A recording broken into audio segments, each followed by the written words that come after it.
Bueno, vamos a continuar entonces con la lectura de lo que venimos explicando sobre el libro de Job.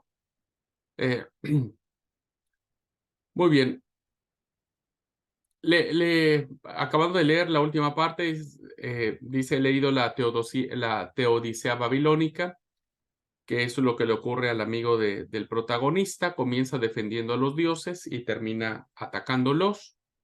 Uno de los elementos importantes en mi libro, dice este autor, es que doy cabida a ambas posturas. Job ora, se humilla, pero también se revela, discute y rechaza los argumentos inválidos, que eso es lo interesante de la obra. Bueno, una siguiente pregunta dice, ¿esto es lo que usted califica de originalidad en el planteamiento? ¿En qué radica la originalidad de la estructura? Bueno, acuérdense que podían verse de dos formas, ¿no es cierto? El planteamiento era cómo resolver la actitud ante el sufrimiento. Ahora, en cuanto a la estructura, dice, en la fusión de elementos muy dispares, ¿no? Que eso es muy presente en la obra de Job.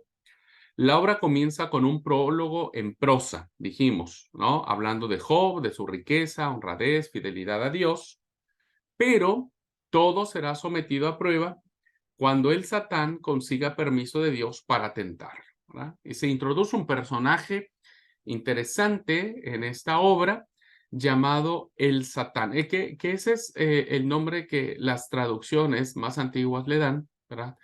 El Satán como un personaje, este, no tan oscuro como Satanás, que es el nombre que nosotros a veces le damos a este personaje oscuro, maligno, diabólico, etcétera, etcétera, sino más bien es el Satán como el que acusa, ¿verdad?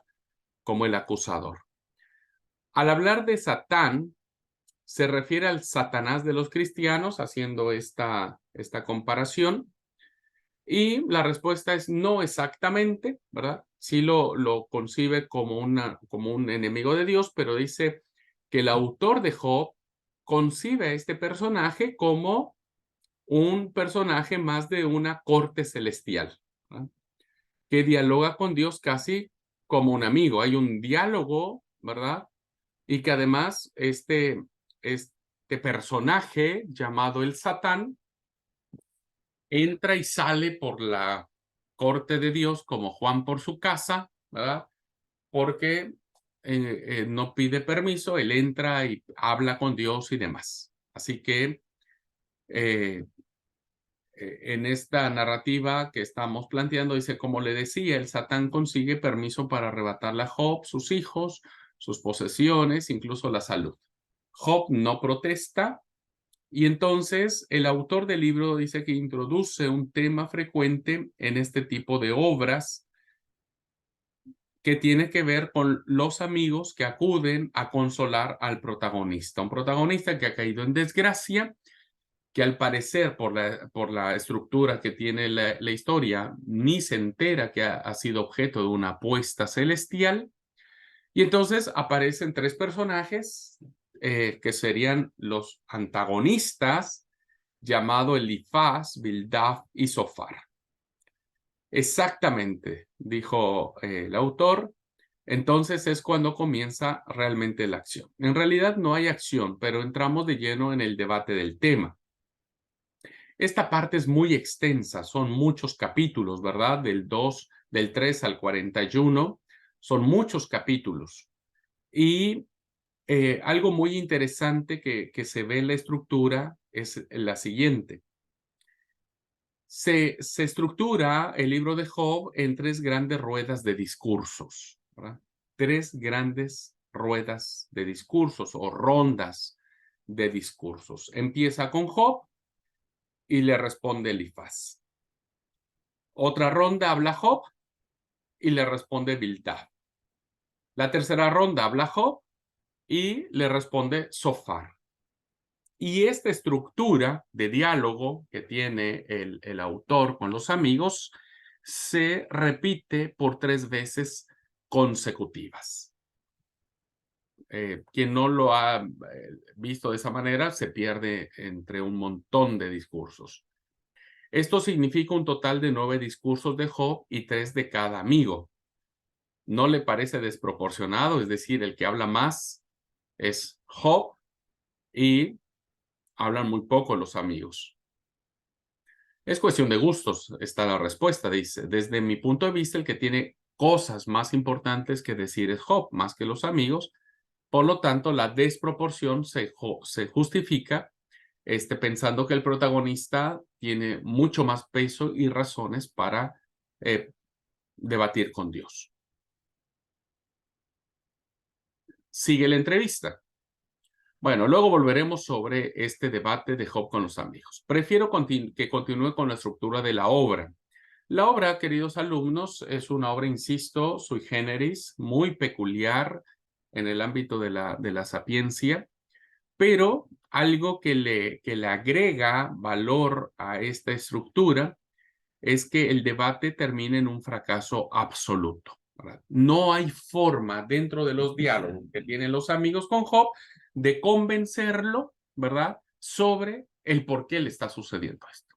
Los amigos no convencen a Job, pero tampoco quedan convencidos de que Job, después de que les explica un montón de cosas y se autojustifica y que se enoja y demás, pues tampoco los amigos asienten de que Job tuviese la razón. La discusión intelectual teológica no soluciona el problema, como nunca lo ha solucionado hasta ahora, ¿verdad? ¿Quién tiene la razón? ¿Por qué sufriste tal desgracia? ¿Por qué pasaste por tal enfermedad? ¿Por qué estás en agonía? ¿Por qué estás en estado terminal? ¿O por qué está tu hijo, tu familiar en estado vegetativo? Pues no hay respuestas absolutas que convenzan ni a quienes las ofrecen, ni quienes son objeto de esas respuestas. Así es que, ¿verdad? Estas respuestas teológicas que a veces se dan o intelectualoides, pues no siempre llegan a satisfacer el porqué de las cosas. Comienza entonces la segunda parte de la sección poética, que esto es muy interesante. Se termina el diálogo entre los amigos y viene un diálogo entre Job y Dios, ¿verdad? Pero aparece un personaje llamado Elihu o Eliú y lo aborda el entrevistador de esta manera. Antes de que Dios responda, ¿verdad?, encontramos varios discursos de un personaje desconocido hasta ese momento, llamado Eliú. Muchos comentaristas de su obra piensan que estos capítulos estropean la estructura y que no los escribió usted, ¿verdad? Hay muchos comentaristas, hermanos, que creen que estos discursos son glosas o son incorporaciones posteriores al texto original, porque rompen el equilibrio o el balance de escritura que venía trayendo el autor. Entonces, es digno de mencionar por qué aparece un cuarto personaje, ¿no?, desconocido, y que evidentemente lo que él plantea no viene mucho en consonancia con lo que viene planteando la obra en su conjunto. Así que la respuesta es: vamos a prescindir por el momento de ese tema. Prefiero que los lectores hagan una idea clara de la estructura. No hay una respuesta clara si efectivamente estos discursos fueron una glosa o una incorporación. Entonces, lo que le interesa al autor es a los dos largos discursos de Dios. Sigue una confesión de Job, donde afirma que ahora es cuando realmente conoce a Dios. Y la obra termina como empieza, ¿verdad?, o como comenzó, en una prosa narrativa. Dios da la razón a Job frente a sus amigos, le devuelve duplicadas sus antiguas posesiones, vive en paz hasta el fin de sus días y parece ser que termina como un cuento de hadas, ¿verdad? Y fueron felices para siempre. Por eso la pregunta, ¿el típico final feliz le parece adecuado para una obra tan crítica? Es decir, ¿debería haber terminado la obra de esta manera? ¿No? Como un ideal, que eso es a veces el problema que nosotros planteamos ante las situaciones de la vida. Siempre estamos esperando lo idealizable, ¿no? No, tranquilo, ya va a sanar o va a levantarse o fíjate Job, ¿verdad? Él aguantó y al final le fue re bien y bueno, Dios te va a dar, no un negocio, te va a dar 1000 negocios. Eh, no te va a dar un hijo, te va a dar muchos hijos. Bueno, esta pregunta es importante. ¿Por qué termina la historia tan así, viste? Tan todos felices, todos contentos. Bueno, ya todo pasó y demás. La respuesta dice, ya hablaremos de eso más tarde.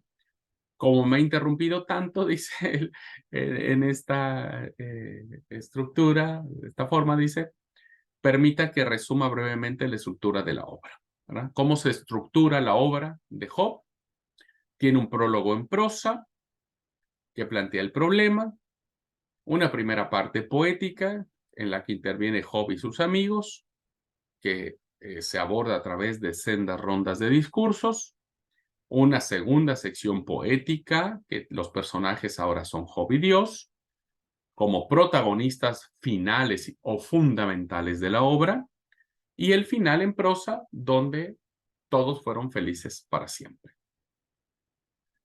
Y entonces hay otra pregunta que dice, comparadas con obras semejantes, resulta muy original esto, no lo tenemos, esta estructura, hermanos, no la encontramos en ningún otro libro de la Biblia, ¿verdad? Hablando de los textos sagrados. Es una estructura muy diferente al Eclesiastés, al Cantar de los Cantares. Lamentaciones son 5 grandes poemas, ¿verdad? Etcétera. Y entonces hay una pregunta muy válida que dice, ¿estás satisfecho del resultado? La tercera ronda del debate entre Job y sus amigos está muy alterada. El capítulo 28 resulta enigmático a bastantes lectores. Los discursos de Liu interrumpen el diálogo entre Job y Dios. Bueno, estos detalles que aparecen aquí, hermanos, son los detalles que los estudiosos bíblicos han encontrado como tropiezos dentro de la obra, ¿verdad? Entonces, como ustedes saben, las obras antiguas no siempre fueron hechas por una mano, diríamos, ¿verdad? Siempre ha habido eh, editores, siempre ha habido recopiladores, siempre ha habido los que van a dejar el texto final como lo tenemos actualmente.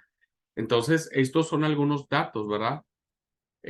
Está muy alterada la tercera ronda de Job, el capítulo 28, es muy enigmático para muchos lectores, y la interrupción de Liu, ¿verdad? Está ahí como muy metida a la fuerza.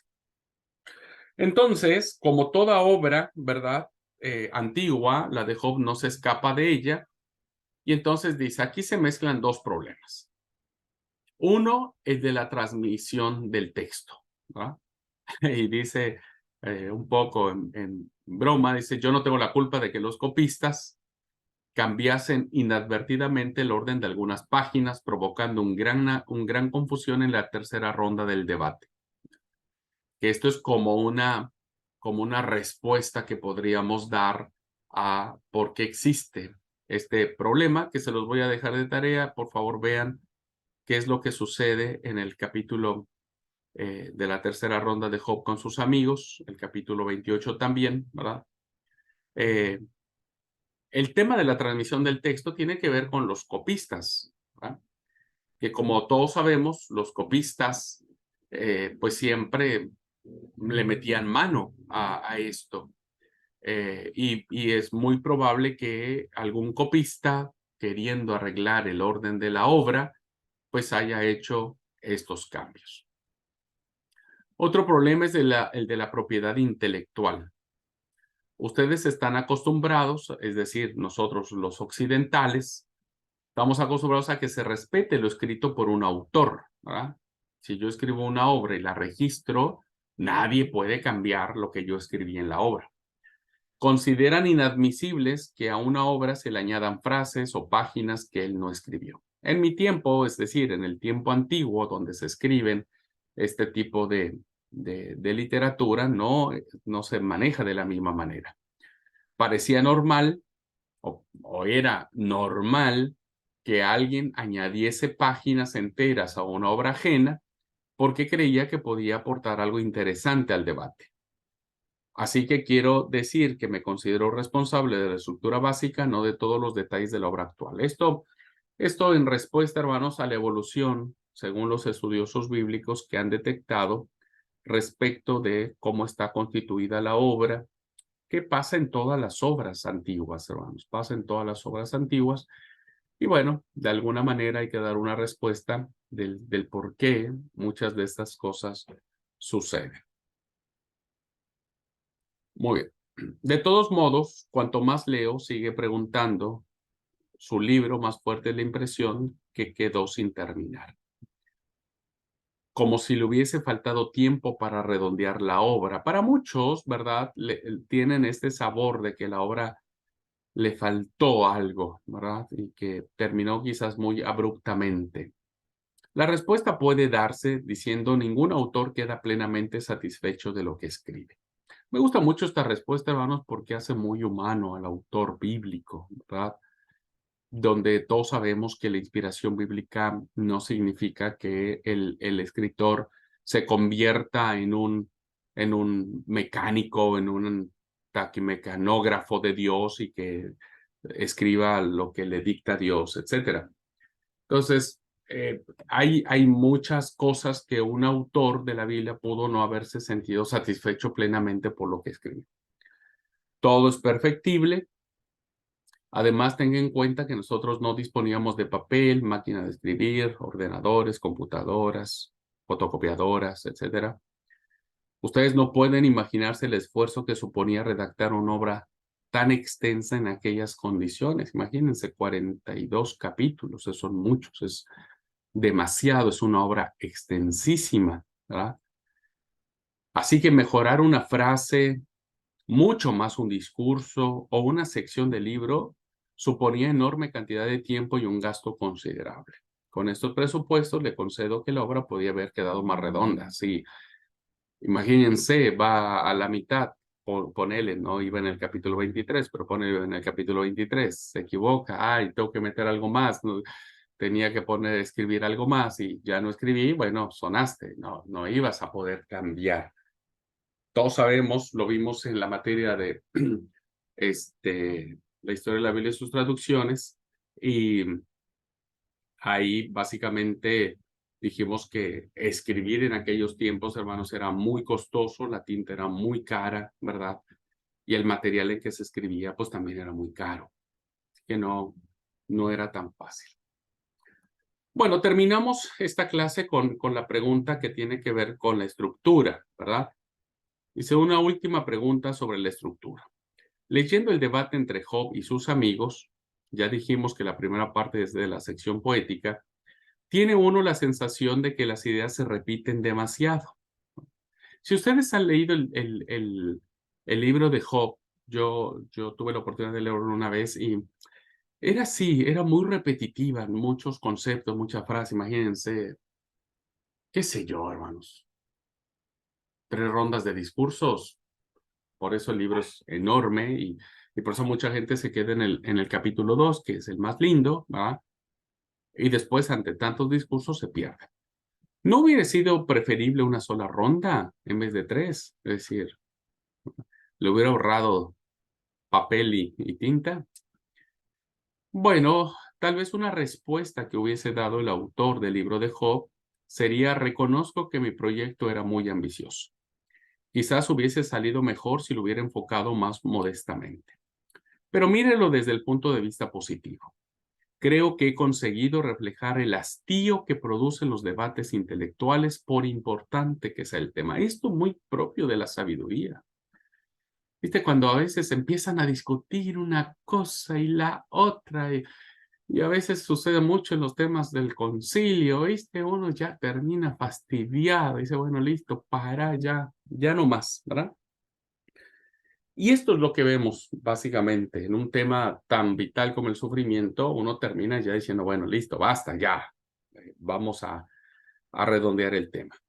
Supongo que usted habrá asistido a infinidad de reuniones en las que se repiten las ideas hasta la saciedad. y no se avanza nada durante horas. Y miren que yo he asistido a esas reuniones y digo, listo, ya. No, es que esto es importante debatir. No, listo, no es importante. Así es que esta obra en términos sapienciales refleja básicamente que a veces los tantos discursos teológicos que a veces alguien quiere tener no siempre solucionan los problemas, ¿verdad? Así que vamos a dejar aquí la clase, hermanos, vamos a dejar la clase aquí y mañana seguimos avanzando. Me parece que mañana tengo que meterle ficha al tema porque apenas hemos avanzado muy poco, pero bueno, perdón por tanto comentario. Bueno, la idea es más o menos dejar claro lo que significa el libro de Job. ¿Alguna pregunta, algún comentario hasta acá? ¿No? Bueno, lean el libro de Job, hermanos, hermanas.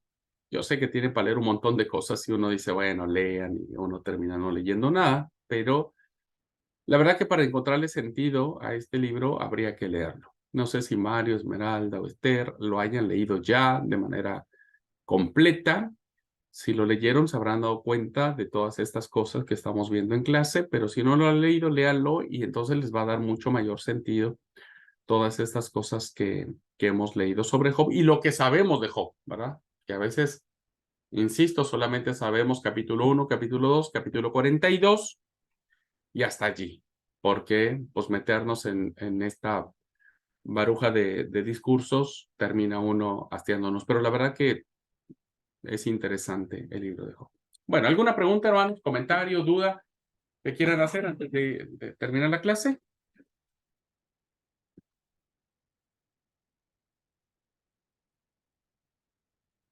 Muy bien, pues si no es así, deseo que el Señor nos siga bendiciendo y que, bueno, vayamos admirando este tipo de literatura sapiencial. Nos vemos mañana, Dios mediante, a la misma hora. Cuídense mucho, hermanos. Muchas bendiciones.